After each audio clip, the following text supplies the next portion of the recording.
to Life Expressions. I'm Chari Hinete Elon. One of the things I'm passionate about in life is public speaking. I believe I thrive in trying to motivate people through sharing my stories and insights, especially through different audiences back home in the Philippines. That's why when I got my permanent residency in Canada, one of the first things that I did was to look for a Toastmasters club that's near me here in New Westminster. And lo and behold, I was happy to find Tillicum Toastmasters. And because of the welcoming atmosphere and the camaraderie in the club, plus the opportunities to grow being provided by the club. In this episode, I have invited a seasoned and multi-awarded Toastmaster. He previously owned a web and graphic design business in Halifax and is currently a web analyst at the city of Burnaby. My guest is Tillicum Toastmaster of the Year, Distinguished Toastmaster Rob Evans. Hi, Rob. Welcome to Life Expressions. Hi, Sherry. So great to be here. How are you? I'm doing really great. I'm really excited to be doing this with you to learn a little bit about you and to share my story of Toastmasters, which has been such a big part of my life for the last 20 years. Wow. 20 plus years. 20 plus years. So tell me, Rob, how and why did you decide to be part of Toastmasters? Well, I've never really had a problem speaking in front of a group of people. I actually, as a little kid in kindergarten, the teacher said, "We're planning the Christmas pageant. Who wants to do something?" And I put my hand up and I said, "I want to sing a song." I can't sing. But I went up on stage during the Christmas pageant. I sang that song about bringing a bumblebee home. Won't my mommy be so proud of me? And I did it in front of the entire school. And I had absolutely no problem. It never crossed my mind of what I was doing, the fact I couldn't sing or anything, or it had nothing to do with Christmas. But I loved to do it. And I wanted to experience that all the time. Several years later, I started my own graphic design business and I joined a networking group called BNI, Business Networking International. And I was chairing the meetings. I was the president of that one chapter. And during each meeting, we gave the members an opportunity to stand up for 5 minutes and talk about their business. So each meeting, we would have 2 members stand up and talk. There's one meeting, we had somebody, they sold Melaleuca, which is like vitamins and stuff like that to make you feel better. And the other person, she talked about feng shui, about how if you put a plant over in that corner, you can make the chi move around the room and it would make you feel better. Part of my role, I would introduce each person and I would stand up between them or at the end and I would say, "Thank you very much. Really appreciated your talk," and kind of do a little bit of bridging. And this one time I said, "It was really interesting, our 2 talks today. They were different, but they fit together. They both were talking about how to make people better. With Melaleuca, we're more of a scientific way. But with the feng shui, it was more airy-fairy. That's the word I came up with. I said airy-fairy to a business professional. I said her business was pretty much crazy." And everybody laughed because I think everybody was thinking the same sort of stuff because she was talking about kind of weird ideas. But I realized after that I needed something to teach me how to think on my feet. I tend to speak really fast. I was really fast when I first started out in Toastmasters. So that was why I joined, because I wanted to be able to do impromptu speaking. I wanted to be able to think on my feet and sound intelligent and be able to communicate my messages. Yes. And it just kind of started growing from there. Yeah. Your first club was in Halifax. That's right. It's called Schooner Toastmasters. Mm-hmm.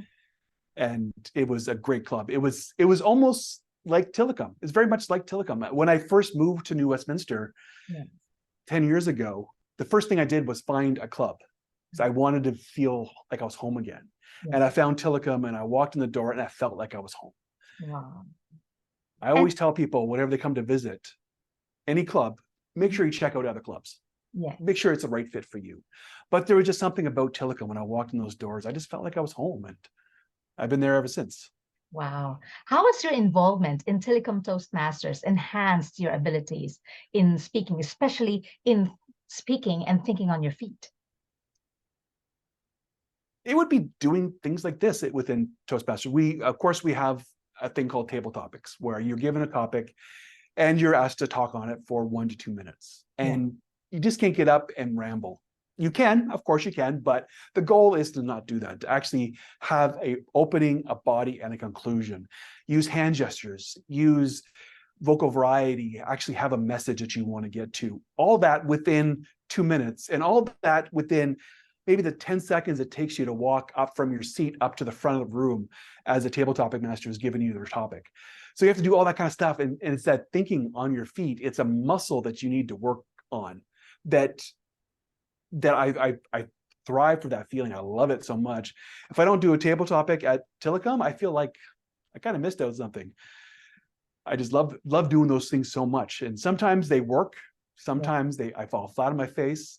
But the fact that I'm doing it in front of friends and people that support me and that will give me advice on how to do it better, it just makes it all worthwhile. Yes. And do you think this has positively impacted your life? For sure. Sorry, my career? Yes, your career and your life. This has positively impacted many other areas of your life. Yeah. Well, for sure, it has impacted my life because I'm quite good at board games now, especially like doing charades. Yeah. Because of the hand gestures. I'm really good at that.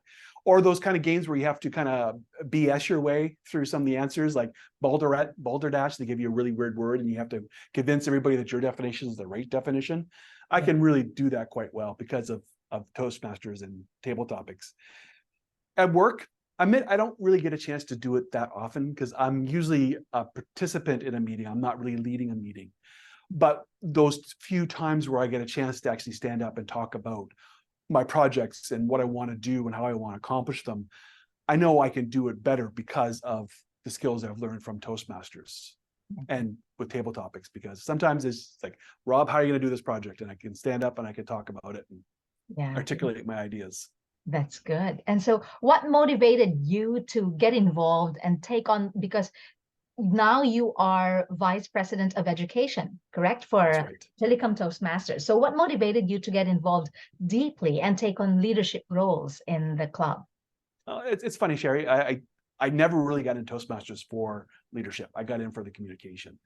But back in Schooner days, we wanted to have a website. So I was doing web development and I said, well, I'll do a website for Schooner Toastmasters. And they made me the VP of public relations because it all kind of fit under that same umbrella.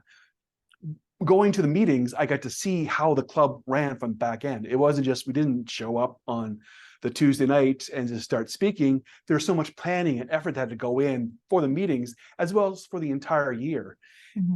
And I got to know stuff about how a club runs. And there's the Distinguished Club Plan, which is a set of goals, 10 goals that every club strives to complete within a year. And they're membership goals, their education goals, their admin goals, and their training goals. And as you get them, you get more and more points. You get maybe 10 out of 10. If you get 10 out of 10, you're doing amazing. The goal usually is to get at least 5. Yes. Maybe go for 9. Tillicum, we got 10 out of 10 goals last year, which is great. And I know this year we're planning to get 10 out of 10 goals again. And I'm pretty sure we can do it. But to see those kind of things, it was exciting to be able to have those goals and to strive for a set of goals. When I eventually got a chance to be the president of Schooner, and then I get to be the president of Tillicum, my idea was that everybody had a set of goals. With all the executive had a set of goals within the DCP plan, the Distinguished Club Plan, and we all had the common goalpost of completing those goals. So I let people decide how they wanted to accomplish those goals and move forward to it. Because I know there's so many different ways to get to point B. Yeah. You can go to point C and point D, over to point Z, back to Y, back to A again. However you get there, just as long as you get to point B, that's what's important. Yeah. And as a leader, I wanted people to have their own empowerment to be able to get there however they wanted, as long as they got there. Yes. And I found that really exciting to be able to motivate people that way. Yes. So for sure, there are many activities that you have been involved in. What are the activities that you enjoy most being part of Toastmasters for the past 20 years? It's the competition side of it. Every year we have a speech contest, an international speech contest, it's called. It starts at the club level. It goes to area where you're competing against all the clubs in your area. Then from there, you compete at the division level. So you're representing your area at the division. From there, you compete at district level, which is for our district, which is District 96, Yeah. that's all of the mainland, except for Surrey, all the way up to the Yukon. And so you're competing against several hundred people, really, by the time you get to that point. Yeah. You're kind of the best of the best within the province, and it's quite exciting. Yes. And I just love the experience of that, and just to be able to work on my message and the same speech over and over again, and craft it and polish it and hone it down, and to deliver it in front of people and do it as natural as possible is so exciting. And then also, I'm sorry, one more thing is to see how the other competitors are presenting their messages. That is how I became the speaker that I am, because of seeing these people that I've competed against over the years. It's spectacular, and it's given me so much energy and passion about competing. Yes, and you hone your craft by doing and learning and listening to other good speakers like you. Sure, yeah. And it's unique with the competing part, because at Toastmasters, we tend to do one speech and then we're done with it. But at the competing level, I work on that speech. The last speech I did for this last season, I was working on that for like 6 months. I started on a transatlantic cruise. So we went from Portugal to New York City back in December. And to work on it and constantly work on it. And then in April, when I did the very last contest where I got unfortunately eliminated at the division level, it's sad, but it's exciting, because I worked on that speech. I did it over and over again in front of so many different people. It was just exciting to see it change. About? It was, the main message was about celebrating small victories. And that was my main message. And I had to wrap it around a story in order to give that message. And the story was about me joining a CrossFit gym just here in New Westminster. And I was 48 years old. I've never really worked out in my life. I've always been a computer guy. And the very first day, I threw up. It was so intense. And it was a very simple thing to do. We had just had to do a benchmark workout, and I ended up getting sick. And the coach said to me, "You did it. That's all important, is that you came here, you worked out. Tomorrow you're going to feel like you've been hit by a bus, but keep on coming back, because you're going to start to see those small improvements. And it's those small improvements that are going to keep you motivated over the entire time." And it really stuck with me, because it's true, because I still go. That was like 6 years ago now. I wake up every morning at 5 a.m. and I crawl out of bed and I get to the gym. And sometimes just the fact that I got up out of bed is a small victory, and that will keep me motivated and keep on going through it. So that was the crutch of my speech, is that we have all these small little things. If you look at a large goal, it can be intimidating, but if you break it down in steps to get there, it's more manageable. It's not as intimidating. Yeah, that is a powerful story, and a story that anyone could relate, especially when we are also struggling to make sure that we exercise every day and get fit. And that's, celebrating small victories. How about your leadership style, Rob? Has it also evolved, and has it become better?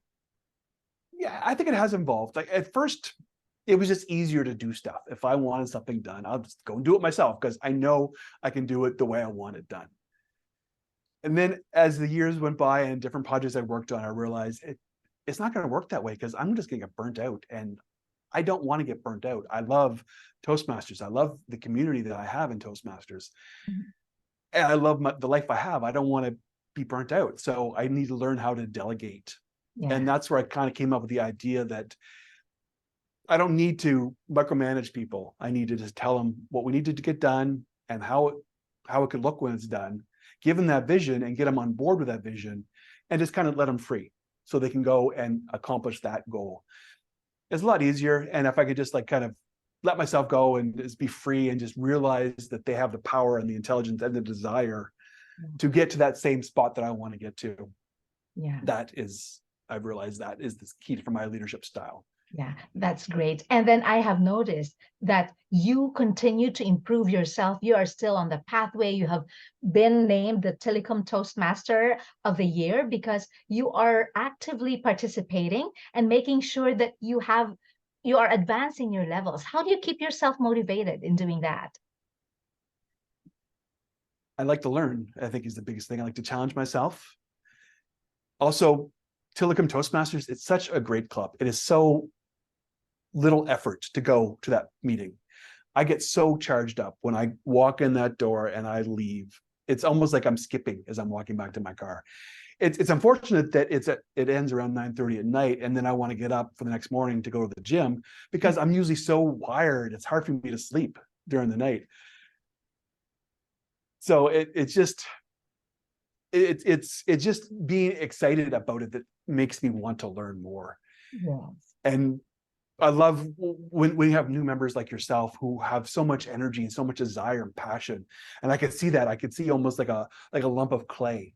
No offense to you, but it's like a lump of clay that I can mold, and we can work together, and we can get your message out there and make you could be like a competitor. I don't want you to be a competitor because I love competing so much, but you could, the things that I've heard you say, Sherry, at the club, I know that you can compete in the contest and you can go quite far.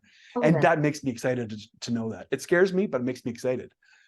and I would love you to mold me and many other members and officers of Tillicum Toastmasters. How do you see yourself as you continue to become more active and not just as a member, but also as a leader of Tillicum Toastmasters? How do you see yourself in 5-10 years from now?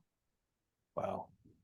Those are always hard questions for me, Sherry. I gotta admit, but I'll do my best.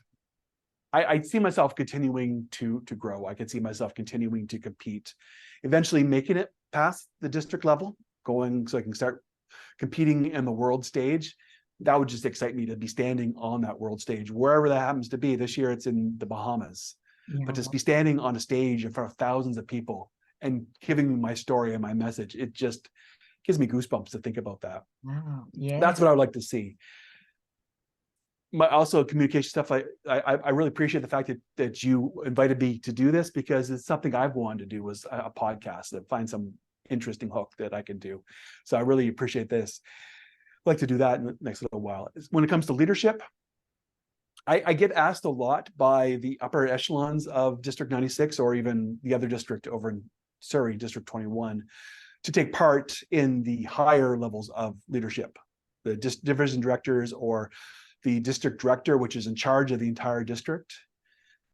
And that does interest me a little bit, but unfortunately, it would mean that I wasn't allowed to compete. And once I get into that, I will start moving up.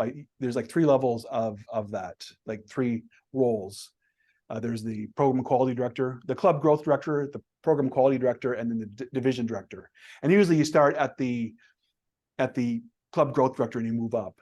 And so that could be like 4 years before I ever compete again. Yeah. And that would make me very sad. Oh. But I would still have the experience to meet people, and yes. I can see the benefits, but I can't compete. Yeah. Competing is what gives you the, shall I say, the gumption and the drive, the energy, right?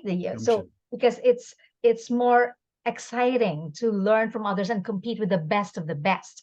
But I haven't asked you about, because in Tillicum Toastmasters, or all the rest of Toastmasters clubs, is that we also give constructive feedback. That's why we thrive and we continue to improve. So we're not just speaking, but we're also listening and making sure that we give constructive feedback. Could you elaborate on that, Rob? For sure. I always say that's a part that really sets Toastmasters apart from other public speaking programs that are out there, is the constructive feedback, because we really focus on that.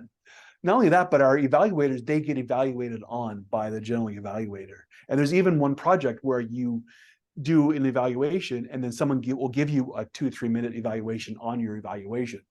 So there's always the opportunity to grow and be better at your evaluations. There's even a contest where you do evaluations. So there's that aspect of evaluations. Yeah. It's so important, and how to be able to frame your thoughts within 3 minutes and be inspiring, and to get people to focus on what it is that they can improve on for next time and what they did well. And to say it all in a very inspiring, helpful way. It is very challenging. And some people do it quite well, and sometimes I do it pretty good. Other times, maybe not so much. But it's really challenging and really good to be able to do that kind of thing. some things I've come up with that I realize that work better for evaluations, or I have some rules that I always follow. And one of them is I never mention something unless I can give an example of why I'm mentioning it. Like if I say you didn't really use hand gestures, I'm not going to leave it at that. I'm going to say you didn't use hand gestures. Or I would say there would have been some opportunities to really enhance your speech with some hand gestures, because that would help to emphasize some points, like pointing to the sky or pointing to the river, or whatever, something like that. I would give solid examples of what it was I was talking about, and then to say why it was. If I can't say that, then I'm not going to talk about it. Yeah. I don't want to do evaluations based on what they said in front of me. I've heard some people say, well, I really wish you could have like grabbed your glasses at that point. Like that's not going to help him in farther speeches. Instead, find something that can be used generally for more speeches. I hear also some people, they will retell an entire speech, or they'll retell an entire table topic. We just heard the table topic. We don't need the Reader's Digest of it. We want to hear how they can make it better. People also get nervous, especially a newer member evaluating a member who's been around for a while. It can be really intimidating for the newer member, but for the older member, the newer member has a fresh set of eyes, and they could see things that we might have been overlooking and not realizing. So I love it when a newer member evaluates me, because they usually pick up things that I don't really realize that I'm doing. I do tend to use my hands a lot. I had one member mention that it's kind of distracting with all the flippies of my hand going on, and recommended that I just use my hands when it's appropriate, not all the time, which is quite challenging for me to do, especially when I get passionate about something. I want to use my hands a lot. What I'm really focusing, keep them on my side right now. What I love about Tillicum Toastmasters is that we have an environment that everyone wants to contribute to the success of each member, and that whenever we give our feedback or evaluation, we make sure that we see the good in that speech and how they can further improve it. So it's like a community where we want everyone to succeed and become better. We have a common goal. It can be challenging to find something sometimes, because sometimes we'll have a speech, and then as soon as the speaker is finished, we have a minute where everybody has a chance to write out a couple words they want to send. It gives the evaluator another minute to kind of finish up their thoughts. And then the evaluator is right up there at the front of the room to give the evaluation. I find that really hard. And when I plan out the agendas, as I'm the chair, I'll like to have the speeches and then a break and then the evaluations. It gives the evaluators a chance to really write out good constructive feedback. And I think it's being used a little bit more in our club. When we do the competitions, for example, we'll hear a test speaker, then everybody gets to go away for 5 minutes and write out their notes. And then they go and present their evaluation. So if in contests, if they get 5 minutes, we should at least get 5 minutes at the club. And we put so much effort on evaluations and constructive feedback that to be able to give those people an extra 5 minutes or extra few more minutes just to write out some more notes, the evaluations become stronger, and they become better and more focused on things that can be done well and things that were done well. Rob, this has been great. This has been an insightful conversation, and I bet more people will be inspired to become better at public speaking and improve their communication and leadership skills. What would you like to say to our audience who would want to improve their communication skills? Come visit us at Tillicum Toastmasters. You'll be welcomed. As soon as you walk in the door, you will be welcomed. You'll be sat with somebody who's experienced within Toastmasters. You'll never be forced to speak unless you want to. You get a chance to stand up and introduce yourself if you like. At the end, you get a chance to say what you thought of the meeting, but you'll never be forced to do a speech or do something outside of your comfort zone. You're among friends when you walk in that door. We want our members to succeed, and we want them to become better at presenting, evaluating, being a leader, and being a better communicator. And it's so evident when you walk in the door at Tillicum Toastmasters. It's a magical place. I've walked in that place in a bad, foul mood, but I've left skipping because I'm so happy about the community that I have there and the friends that I've met over the years. It's such a great place. And the best way to experience it is by coming to visit us. We meet every Monday at 7:30 here in New Westminster at the at I can't remember the address for the moment, but is the Unity Action Church in New Westminster.